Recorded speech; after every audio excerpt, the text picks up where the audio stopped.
Caddis Maximus here, this time with a review of the Apollo 150 watt 21,000 lumen rated LED shop light or warehouse light. These are intended to replace many of the high intensity discharge lamps, the metal halides, and to a lesser degree on indoor areas, high pressure sodium. Let's go ahead and unbox this unit.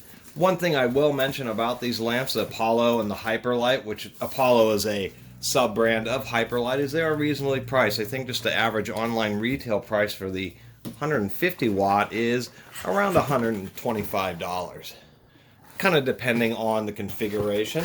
I ended up finding this at, surprisingly enough, a local LED lighting supply that was having a Saturday warehouse sale. This is actually one that has a standard three-prong, US three-prong outlet attached to it, as well as a dimming function.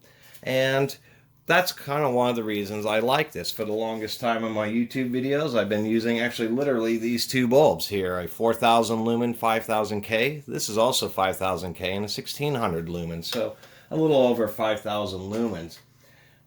For a while, the light that this is currently being illuminated by is actually one of these, which would be a double-ended 150 watt ceramic metal halide running at about 13,500 lumens. Just a bit too much intensity.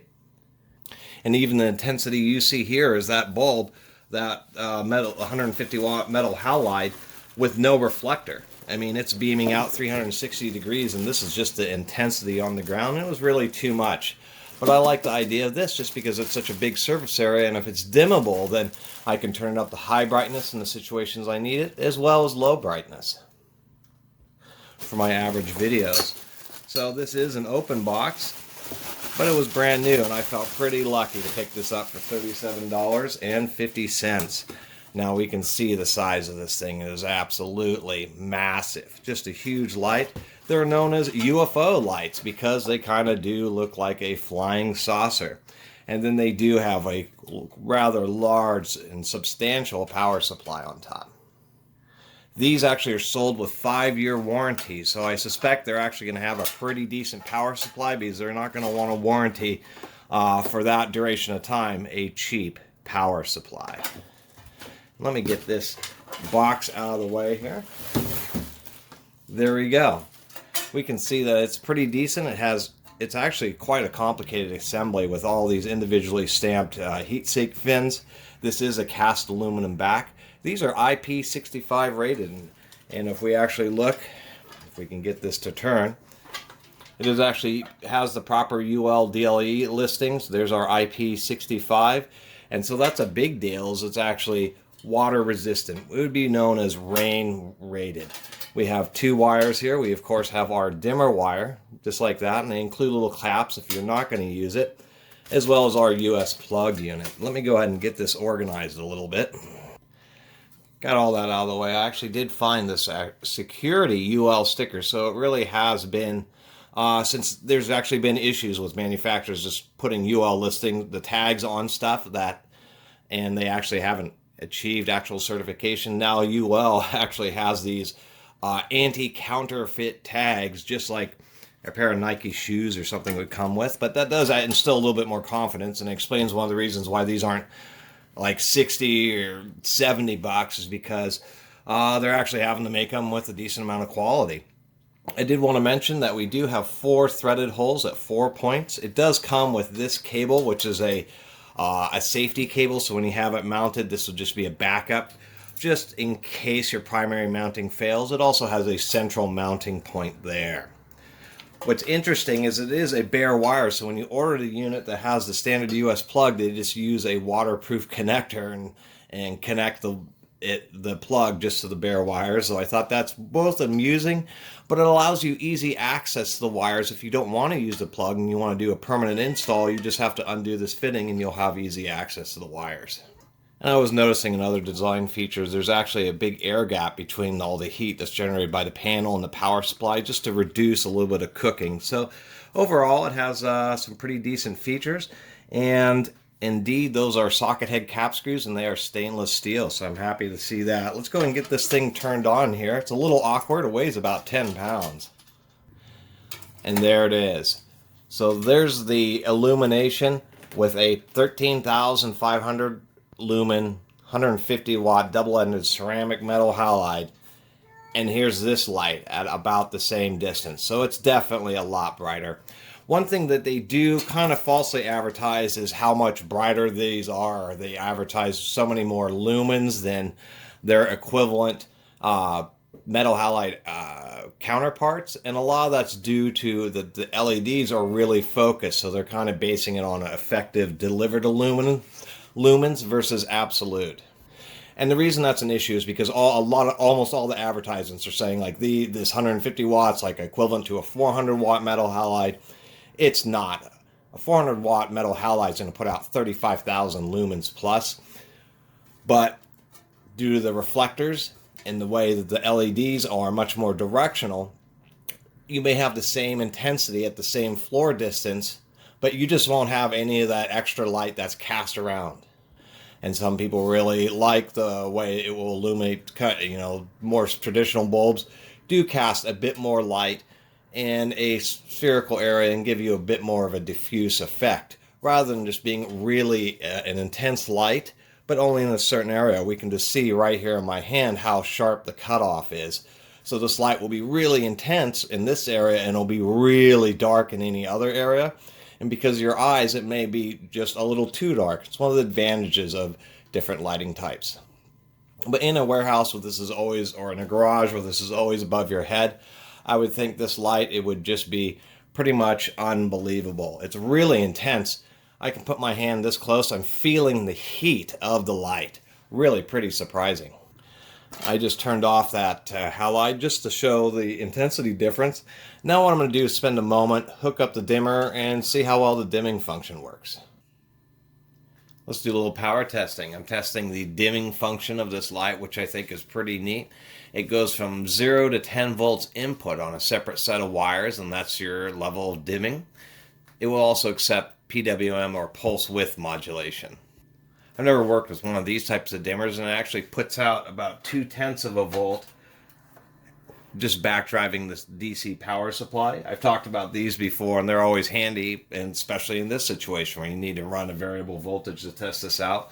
If you had it on a workbench, you can get one of these kind of smaller, battery replacement type linear power supplies, and you could use this thing as the variable control, or of course get a standard one for LED lights.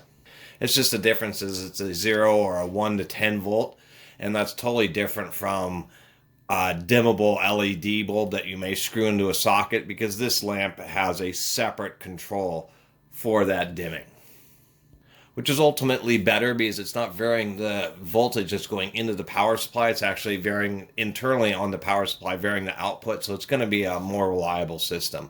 And what is surprising is the wide range. Two things of note: if you do short out the wires, it'll flicker, so it needs some type of resistor or something. But on low mode, what is surprising is just the 3 watts of power. Really surprising.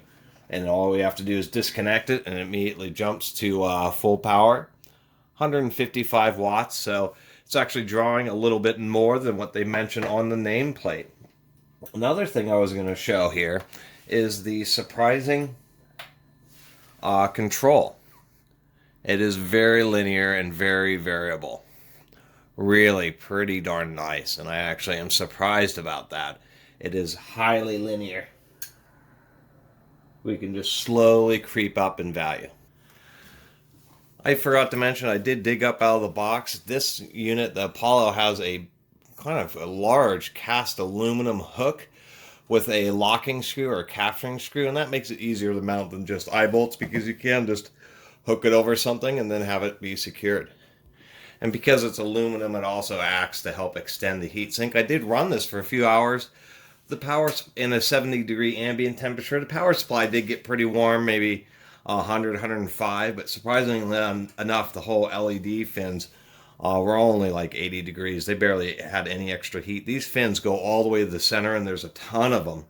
And I kind of understand why they went with this design. There are a lot of other designs out there, and so I just basically randomly ran into this one. And after looking them up, I kind of I'm partial to more of this design. This is 14 inches in diameter here. You have like a 12-inch disc of LEDs.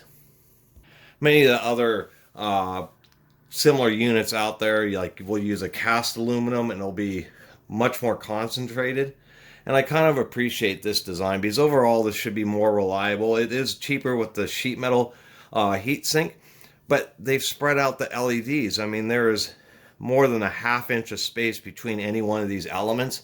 And so you're just distributing the heat over a much larger area, as well as casting the light out over a larger area. And I think that's going to be an overall much more reliable unit. And I was also realizing these extra posts on here is this is the same frame for the 100, the 150, which this is, and then the 200 watt.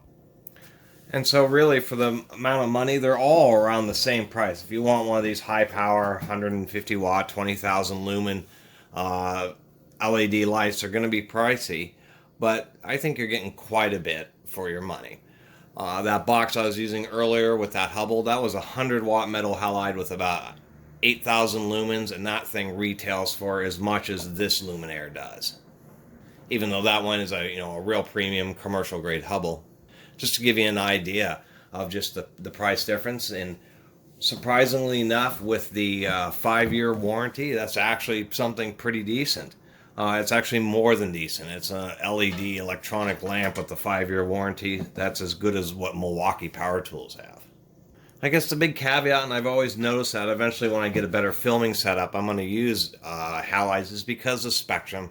LEDs make a pretty narrow spectrum, and it leads to the light being kind of like operating room light, where it's just a bit sterile. And it's just because it doesn't have enough balance of just the overall spectrum. It hits its color target, its 5K color target, but that says nothing to what a spectrograph would show. And high pressure or high intensity discharge bulbs do have a better spectrum. They do produce a more pretty light. And still to this day, tungsten bulbs, for as inefficient as they are, getting some of the nice neodymium glass old GE reveals, some of those just put out the most beautiful light. And I'm hoping someday that they'll be able to work on LEDs that are a bit wider spectrum. That's what I should say. But otherwise, these things are great. Being dimmable, being an LED, so you don't have to worry. You can just turn it on and off as much as you want. No warm-up time. And pretty good reliability. Not much else to really say. Anyway, I really appreciate everybody watching and subscribing. And if you haven't subscribed, please do. Until next time, Catus Maximus out.